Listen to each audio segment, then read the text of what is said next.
అయితే ఈ క్రాసింగ్ పెట్టినప్పుడు మీరు ఈరోజు మనం క్రాసింగ్ పెట్టామనుకోండి, ఎట్లా క్రాసింగ్ చేయాలి? ఆడదాన్ని తీసుకెళ్ళి మగదాని దగ్గర వేయాలి. మగదాని దగ్గర వేసినప్పుడు అది క్రాసింగ్ అవుతుంది. క్రాసింగ్ అయ్యి మగది పక్కకు పడిపోతుంది. అదే గుర్తు. ఎప్పుడైతే మగది పక్కకు పడిపోయిందో అప్పుడు క్రాసింగ్ అయిపోయినట్టు లెక్క. అట్లాంటి క్రాసింగ్ అయిపోయిన తర్వాత దాన్ని తీసేసి దాని ప్లేస్లో దాన్ని పెట్టేసేసి ఏ రోజైతే మనం క్రాసింగ్ చేసామో ఆ రోజు దాని డేట్ దాని మీద స్టిక్కర్ మీద డేట్ వేసుకోవాలి. ఆ డేట్ వేసుకున్న తర్వాత ఒక 20 రోజుల తర్వాత మనం దాన్ని చెక్ చేయొచ్చు. పొత్తికడుపు కనుక చూసి చెక్ చేస్తే అది క్రాసింగ్ సక్సెస్ కనుక అయితే లోపల పొత్తికడుపులో ఉన్న పిల్లలు మన చేతకి గోలిగాయలకు మళ్ళీ తగులుతూ ఉంటాయి. ఆ రకంగా సక్సెస్ అయిందంటే 20 రోజులకే తెలుసుకోవచ్చు. ఆ 20 రోజులు తెలుసుకున్న తర్వాత చెక్ చేసి అది సక్సెస్ అయిందని తెలిసిన తర్వాత మనం ఏ రోజైతే క్రాసింగ్ పెట్టామో ఆ క్రాసింగ్ డేట్కి అంటే ఒక మంత్కి ఒక 2 రోజులు అటు ఇటుగా డెలివరీ అవుతుంది.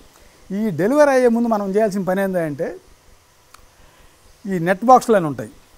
ఏదండి నెట్ బాక్స్, ఈ నెట్ బాక్స్ అని ఉంటుంది. ఈ డెలివరీ అయ్యే ముందు ఒక 2 రోజుల్లో డెలివరీ అయిద్దనంగా ఈ బాక్స్ తీసుకెళ్ళి దాంట్లో పెట్టాలి. దాంట్లో పెడితే అప్పుడు అది క్రాసింగ్ వచ్చి ఆ టైం వచ్చినప్పుడు తన బొచ్చు దాన్ని పీక్కొని దాంట్లో గూళ్ళలాగా ఏర్పరచుకొని బెడ్లాగా ఏర్పరచుకొని దాంట్లో పిల్లల్ని పెట్టడం జరుగుతుంది. ఈ పిల్లలు పెట్టిన తర్వాత ఒక గంట 2 గంటల్లోనే ఆటోమేటిక్గా తల్లి పాలు ఇచ్చిద్ది. లేకపోతే తల్లి పాలు ఇవ్వట్లేదు అని చెప్పి ఒకటి కొత్త కాబట్టి ఒకటి ఇవ్వవచ్చు. ఆ ఇవ్వనప్పుడు మనం పట్టుకొని ఇప్పించాలి.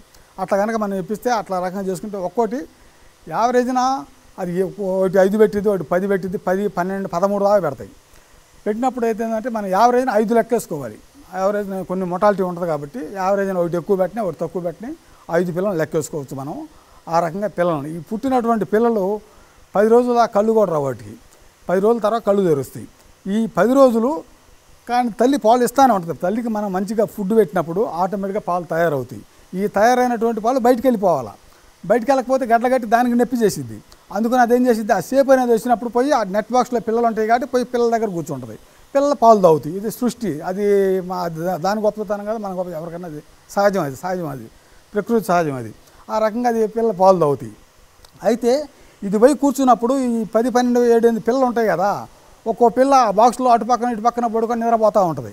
నిద్రపోతుంటారు. అది పాలు తాగదు. పాలు తాగకపోతే ఒక్కరోజు పాలు తాగకపోయినా సరే మరణించే ప్రమాదం ఉంటుంది. అందుకని మనం అది తాగిన తర్వాత ఇవన్నీ మనం చెక్ చేయాలి. అన్ని పాలు తాగినయా లేదా అనేది మనం చెక్ చేయాలి. చెక్ చేసేసి పాలు తాగినట్టు పట్టుకొని మనం అప్పుడు ఇప్పించాలి. అంతేగాని అన్నిటి మనమే పాలు ఇప్పించాలంటే 24 గంటలు మనం పాలు ఇప్పించడానికి మన టైం చాలదు. కాబట్టి ఆ రకంగా పిల్లల్ని జాగ్రత్తగా పెంచుకోవాలి.